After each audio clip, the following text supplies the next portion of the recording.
तो आइए student start करते हैं अपनी आज की क्लास, जिसमें हम करने वाले हैं क्लास 9th का 14th चैप्टर और जिसमें हमारी एक्सरसाइज चल रही है 14.3। तो आज हम 14.3 शुरू करने वाले हैं। सो इसमें मुझे उम्मीद है, मैंने पिछली क्लास में आपसे बोला था कि ग्राफ कॉपी लेके आएंगे, तो सब बच्चे ग्राफ कॉपी लेके बैठे होंगे। अगर नहीं बैठे हैं तो कोई बात नहीं, अब मजबूरी में रजिस्टर में करना पड़ेगा पेंसिल वगैरह लेके, ठीक है। तो हम शुरू करने वाले हैं आज बार ग्राफ के बारे में। तो हम बार ग्राफ के बारे में समझेंगे। हालांकि इंफॉर्मेशन दिखाने के 3 तरीके होते हैं, एक बार ग्राफ होता है और उसके बाद हिस्टोग्राम होता है और एक फ्रीक्वेंसी पॉलीगन होता है। तो आज की क्लास में हम सिर्फ और सिर्फ बार ग्राफ करने वाले हैं, ठीक है। तो आप लोग भी मेरे ख्याल से ग्राफ कॉपी नहीं लाए हैं, आपके लिए मैं तालियां बजाता हूं, बहुत अच्छे, मुझे प्राउड है आपके ऊपर। चलो ठीक है, तो ठीक है। बार ग्राफ का पहले इंट्रोडक्शन लेते हैं, होता क्या है। देखो, बार ग्राफ देखने में कुछ इस तरह का होता है, ठीक है। ये तो टेढ़ी लाइन खिंच गई, हाँ अब ठीक है। तो बार ग्राफ में एक ऐसी लाइन होती है और एक नीचे की तरफ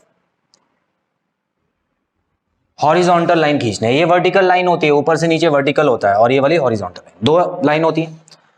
आपको ये भी पता होना चाहिए कि ये वाली लाइन को बोलते हैं, इस वाली को बोलते हैं एक्स एक्सिस और इसको बोलते हैं वाई एक्सिस। तो जब भी इंफॉर्मेशन दिखाई जाती है ना, तो एक्स एक्सिस का एक रूल होता है।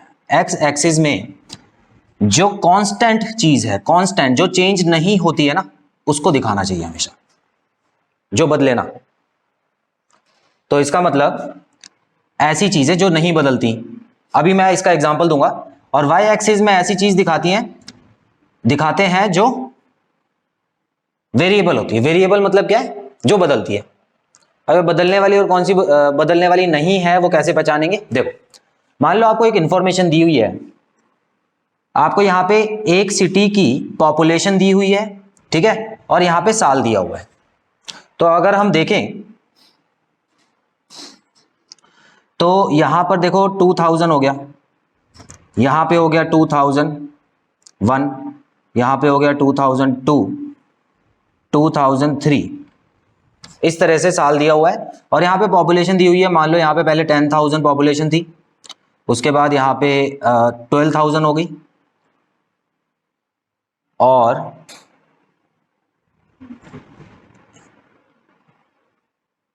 18,000, ठीक है। और मान लेते हैं फिर दोबारा से 17,000 हो गई, ठीक है। तो अगर आप ध्यान से देखो तो यहां पर क्या हो रहा है, यहां पर एक जगह की पॉपुलेशन चेंज के बारे में बताया जा रहा है ना। तो इसमें चेंज वाला वेरिएबल कौन सा है? पॉपुलेशन। देखो, जगह सेम है और साल भी, देखो साल तो बदलेंगे ही, और साल ऐसा मत समझना कि साल भी बदल रहे हैं तो साल को हम वेरिएबल में मानेंगे, साल को वेरिएबल में नहीं मानते। साल जो है, साल की वजह से वो जगह थोड़ी चेंज हो रही है, एरिया तो वही है ना, लेकिन पॉपुलेशन चेंज जो हो रहा है उसको चेंज मानेंगे। तो इसमें जो ईयर होगा हमारा, या इसकी जगह कुछ और भी दिया होता तो हम उसको एक्स एक्सिस पे लिखते और दूसरी वाली चीज को जो हमको दिखाना है डेटा, उसको वाई एक्सिस पे लिखेंगे। क्लियर? इसमें कभी कभी महीने के नाम भी दे देते हैं। तो ऐसे बहुत सारे हम एग्जाम्पल करने वाले हैं, ठीक है। तो अब मैं क्या करूंगा, देखो सारी चीजें आपको देखनी है यहाँ पे। तो यहाँ पर देखो, यहाँ पे लिखना है मुझे, जो बुक में दिया होगा ना, बुक में आपको 2 टेबल दिए होंगे, तो यहाँ पे ईयर लिखना है आपको। अब मुझे पता लग गया है कि जो कांस्टेंट चीज है वो यहाँ पे आएगी ईयर, और एक्स जो वाई एक्सिस है उसमें मैं चेंज होने वाली चीज लिखूंगा जिसको बोलूंगा पॉपुलेशन, ठीक है। इस तरह से आपको पॉपुलेशन लिखना है। इतना हो गया? सब बच्चे ध्यान से समझेंगे, ठीक है। यहां पे आप ओरिजिन डाल देना, इसको 0 भी बोलते हैं और O भी बोलते हैं, ओरिजिन होता है, ठीक है। अच्छा, इतना कर लेने के बाद और क्या चीज जरूरी है? अब देखो, मुझे पता है कि साल जो है मैं इस वाली लाइन पे दिखा रहा हूं, तो यहां पर मैं क्या करूंगा, लिख दूंगा यहां पे। अब जैसे 2001 है, चाहो तो आप ऐसे लिख लो, चाहो आप सीधा भी लिख सकते हो। 2001, 2002, 2003 और 2004, इस तरह से लिख दो। और यहां पर ये वाली जो जगह है, यहां पर आप क्या लिखोगे? अच्छा, 2000 तो लिखा ही नहीं मैंने, तो यहां पे एक काम करता हूं, इसको चेंज कर देता हूं मैं फिलहाल के लिए, 1 2 3 4 कर देता हूं। अब यहां पर देखो थाउजेंड्स में है चीजें, ठीक है ना, थाउजेंड्स में है ना। तो मुझे ये चीज देख के ये पता लगाना है कि मुझे इसमें गैप कितना कितना लेना है, मुझे खुद ही पता लगाना है। अगर मान लो ये 100 में चेंज हो रही होती तो यहाँ पे 100 का गैप ले लेता। अब यहाँ पे 1000 में चेंज हो रही है तो मुझे 1000 का लेना पड़ेगा। ठीक है, अब देखो करना कैसे है। यहां पर आप दो चीजें कर सकते हो। कैसी? 2000 का गैप ले लो, 2-2000 का गैप भी ले लोगे तब भी आपका ज्यादा लंबा नहीं बनेगा, इतना ही बनेगा। ठीक है, 2000 का गैप भी ले सकते हो, चाहो तो आप 4000 का भी ले सकते हो। ठीक है, तो वो डिपेंड करता है सिचुएशन पे। तो मान लो यहां पे 2000 लिखा है, यहां पे हो गया 4000। ठीक है, इस तरह से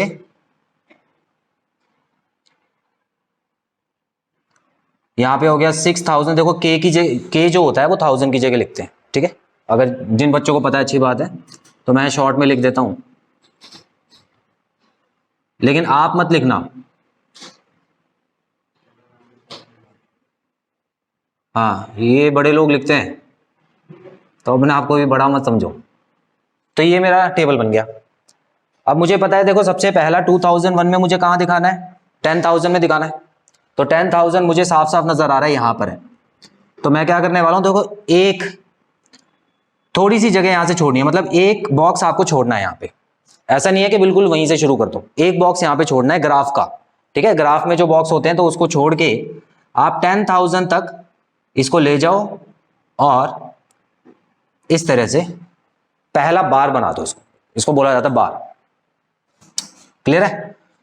यहां पर आप यहां पर तो दिखाई रहे हो, साथ साथ में आप इसको यहां पर ऊपर लिख भी सकते हो 10,000। अगर किसी को क्लियरली नहीं दिख रहा है तो आप यहां पे नंबर लिख भी सकते हो ताकि क्लियर नजर आए। ठीक है, 2002 की बात करते हैं तो 12,000 हो गया। तो 12,000 यहां से शुरू करके फिर एक और बॉक्स आपको छोड़ना है और 12,000 तक जाके उसको इस तरह से बना देना है। नेक्स्ट क्या आ रहा है? 18,000। तो 18,000 लगभग इस बार ऊपर पहुंच गया 18,000 यहां पर। ठीक है, तो एक बॉक्स दोबारा से बीच में छोड़ना है। बॉक्स ये छोड़ता जा रहा हूं मैं, ये वाला जो जगह है इसको छोड़नी है आपको, और उसके बाद एक और बार बना दो 18,000 का। ये हो गया 18,000। 2004 में 17,000 है, कम हो गया इस बार। तो 17,000 देखो कहां पे आएगा, यहां पे मैंने बनाया 16 और 18 है ना। तो 17 कहां आएगा? बिल्कुल बीच में बनाना, ऊपर नीचे हो गया तो गलत हो जाएगा। ग्राफ में जगह होगी वैसे, एक अलग से लाइन दिखती है बीच में से। ठीक है, तो 17,000 लगभग यहां पर आ जाएगा। सो 17,000 की का जो बार है वो कुछ इस तरह का बन जाएगा। ये मैंने छोटी सी इंफॉर्मेशन आपको यहां पर दिखा दी है। अच्छा, इसके अलावा कुछ चीजें और भी हैं जो आपको लिखनी है, जिसको हम बोलते हैं स्केल। अगर स्केल नहीं लिखोगे ग्राफ पे तो नंबर कट जाते हैं। ठीक है, तो अब देखो यहां पर मैं क्या लिख रहा हूं? स्केल लिख रहा हूं। अब स्केल कैसे लिखते हैं? आपको मेन जो नंबर है वो कहां नजर आ रहे हैं? यहां पे नजर आ रहे हैं। ठीक है, इसको इग्नोर कर दो, इसमें स्केल लिखने की जरूरत नहीं है आपको। इसमें कभी भी स्केल मत लिखना एक्स वाली लाइन में, स्केल लिखना हमेशा इसमें। ठीक है, तो यहां लिखना ऑन वाई एक्सिस, ध्यान से समझ लो। अच्छा, वाई एक्सिस में यहां पर मैं लिखूंगा 1 सेंटीमीटर।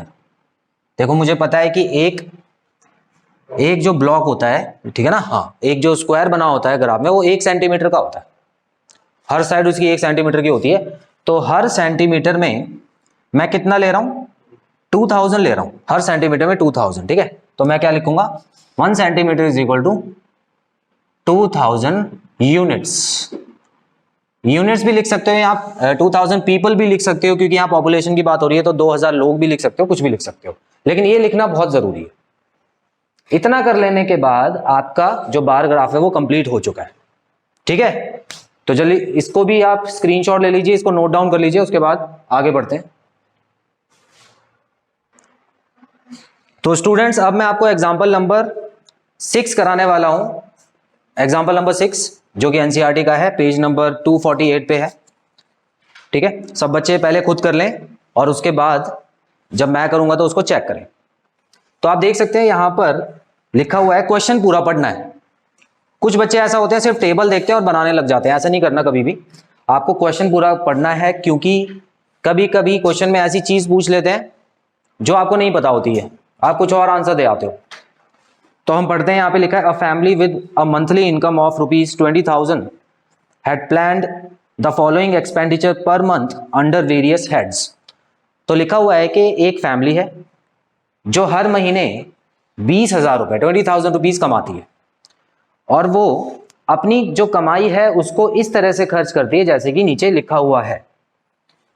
अब लेफ्ट साइड में आप देखें तो हेड्स में दिया हुआ है जो उनके खर्चे हैं, जैसे ग्रोसरी हो गया, ग्रोसरी राशन का सामान, रेंट हो गया, education of children, medicine, fuel, entertainment और मिसलेनियस। मिसलेनियस मतलब कुछ और चीजें जो यहाँ पर सारी चीजें नहीं लिख सकते तो बाकी चीजें इसमें डाल दी हैं।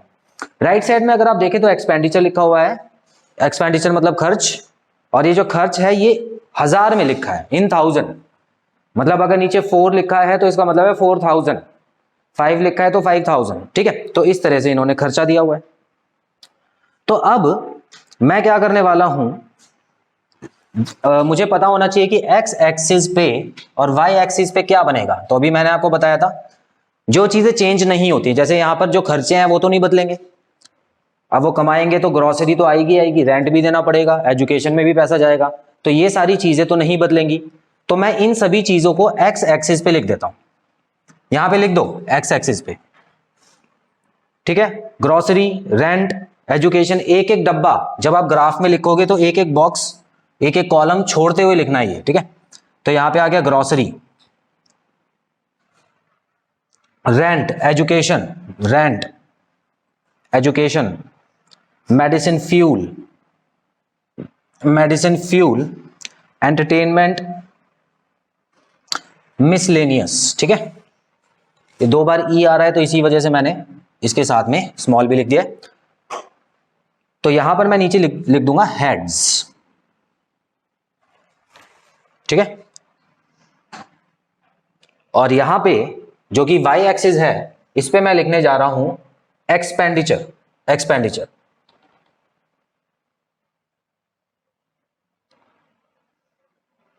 और यहां पर ब्रैकेट में इन 1000 लिख देना,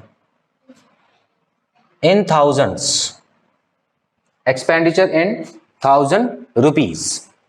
रुपीज भी डालना जरूरी है क्योंकि रुपए लिखना बहुत जरूरी है, तो इस तरह से आप लिख देना। उसके बाद अब देखो जब 1000 में मैं दिखा रहा हूं, इसको 2 तरह से कर सकते हो। अगर आप ये नहीं लिख रहे हो तो यहां पे 1000 का गैप ले लो, है ना, ऐसे भी कर सकते हो 1000 2000।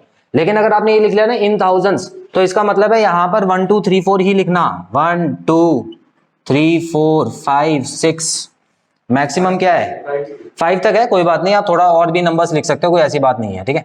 मान लो 10 तक मैं नंबर लिख देता हूं, इसके में नंबर नहीं घटेंगे। चलो अब पहला बनाते हैं, ग्रोसरी कितना है 4000, तो यहां पे एक कॉलम छोड़ के आपको ग्रोसरी का बना देना है, यहां पे 4000 लिख देना, चाहो तो इसके अंदर भी लिख सकते हो, ठीक है। रेंट 5000, एजुकेशन भी 5000 है, ठीक है। रेंट 5000 है, एक ब्लॉक छोड़ के ये 5000 बनाना, और एजुकेशन भी उसके ही बराबर है, तो ये हो गया 5000।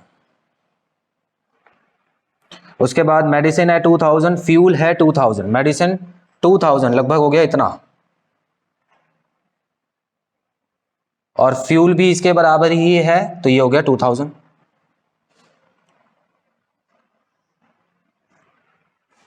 एंटरटेनमेंट 1000, मिसलेनियस 1000, एंटरटेनमेंट हो गया 1000, तो यहां पर आ गया एंटरटेनमेंट, और मिसलेनियस भी हो गया 1000। तो 2 बराबर आ रहे हैं, अच्छी बात है, हमको ज्यादा मेहनत करनी नहीं पड़ी इस क्वेश्चन में। तो इस तरह से करना है। अब ये कंप्लीट हो चुका है ना, कंप्लीट है ना ये वैष्णवी, कंप्लीट है ये या अभी इनकम्प्लीट है? स्केल लिखना जरूरी है, अच्छा ठीक है, स्केल लिखना जरूरी है यहाँ पे, जो कि वैष्णवी कभी लिखती नहीं है। चलो अब देखेंगे यहां पर स्केल में हम लिखेंगे ऑन वाई एक्सिस, हाँ 1 centimetre is equal to 1 unit लिखना, 1 centimetre is equal to 1 unit.